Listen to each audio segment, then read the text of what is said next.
Seorang pria tunawisma setelah selesai mencukur rambutnya mengeluarkan koin terakhir di kantongnya untuk diberikan kepada pemilik toko. Namun, Louis menolak dan berkata, "Saya telah membantu orang-orang termiskin di masyarakat ini selama 20 tahun tanpa terkecuali." Pernyataan itu sangat mengharukan pria tunawisma tersebut. Tiba-tiba pada saat itu seorang polisi masuk dan memberitahu Louis bahwa dia harus berhenti mencukur rambut mulai besok. Meskipun Louis memohon, "Berikan saya beberapa hari lagi, saya berjanji akan membayar sewa penuh." Polisi itu menjelaskan bahwa dia tidak memiliki wewenang karena tempat ini telah dijual dan investor baru akan datang kapan saja. Saat Louis dengan sedih bersiap untuk berkemas dan pergi, seorang pria kaya masuk dan berkata, "Saya pemilik baru di sini dan pemilik toko cukur ini tidak perlu pergi kemana-mana." Sambil terkejut dan tidak memahami apa yang sedang terjadi, Louis mendekati pria kaya itu.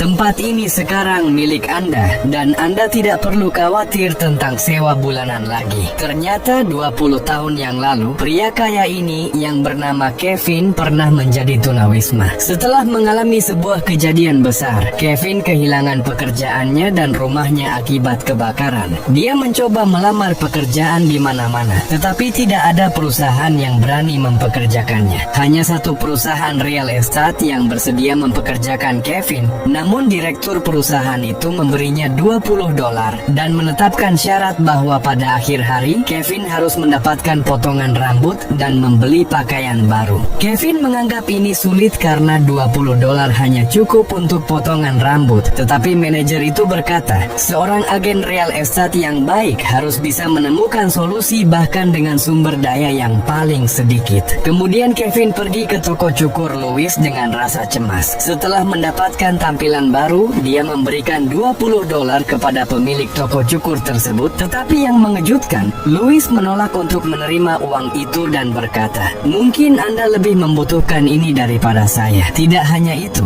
ketika mengetahui bahwa Kevin akan menjalani wawancara kerja, Louis juga memberinya pakaian dan kartu nama serta berkata, "Jika suatu hari Anda ingat, Anda bisa mengembalikannya kepada saya." Sejak hari itu, hidup Kevin mulai membaik. Dia mendapatkan pekerjaan yang stabil dan dengan kerja keras serta keinginan untuk belajar, Kevin menjadi seorang makelar real estate yang baik dan mampu menutup banyak transaksi. Beberapa waktu kemudian, dia bahkan menjadi seorang investor dan bisa membeli real estate-nya sendiri, termasuk toko cukur yang disewa oleh Louis. Kevin masih ingat apa yang telah dibantu oleh Louis 20 tahun yang lalu. Hari ini, dia kembali ke sini untuk membalas budi kepada orang yang telah membantunya dan tidak lupa mengulang kata-kata lama Louis, "Kebaikan akan bertahan selamanya."